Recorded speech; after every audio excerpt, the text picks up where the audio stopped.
Janasena party అధ్యక్షులు పవన్ కళ్యాణ్ గారికి, అదేవిధంగా ఉమ్మడి పశ్చిమ గోదావరి జిల్లా అధ్యక్షుడు జనసేన పార్టీ తరఫున గోవింద్ గారికి, ఆల్ ఇండియా తూర్పు కాపు సంక్షేమ సంఘం అధ్యక్షుడు సోదరుడు చంద్రమోహన్ గారికి, వేదికను అలంకరించిన పెద్దలందరికీ, అనేక ప్రాంతాల నుంచి వచ్చిన సోదరులందరికీ కూడా మనస్ఫూర్తిగా జనసేన పార్టీ తరఫున మిమ్మల్ని ఈరోజు భీమవరంలో జరిగే సభకి ఆహ్వానిస్తున్నాం.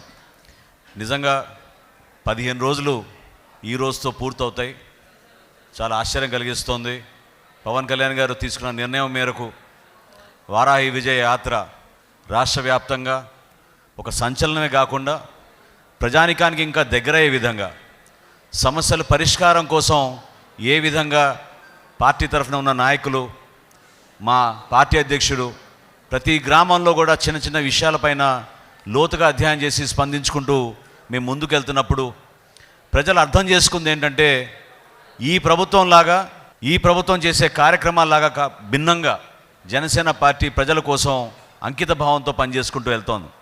వాస్తవంగా ఇంతకుముందు ఎంతో ఆవేదనతోటి, ఆయన ఎంతో స్ఫూర్తిదాయకంగా చంద్రమోహన్ గారు మొట్టమొదటిసారి నన్ను కలిసినప్పుడు తూర్పు కాపు సంఘంలో ఉన్న అంశాలపైన, వాళ్ళు ఎదుర్కొన్న సమస్యలపైన మనస్ఫూర్తిగా రాజకీయ నాయకుడిగా మేము సమర్థించాలి, ముందుకు తీసుకెళ్ళాలి ఈ అంశాలపైనని నేను పవన్ కళ్యాణ్ గారితో ఆ రోజు మాట్లాడినప్పుడు ఆయన కూడా ఇదే విధంగా చాలా గొప్ప ఆలోచనతోటి, ఎట్టి పరిస్థితుల్లో కూడా అదేదో ఓటు బ్యాంక్ రాజకీయాలుగా కాకుండా నిజాయితీగా మనం వాళ్ళకి ఏ విధంగా వాళ్ళకి తోడుగా నిలబడతాం, అండగా నిలబడతాం, దాని అంశాలపైన మనం మాట్లాడుకుందాం అనే విషయం అని చెప్పారు.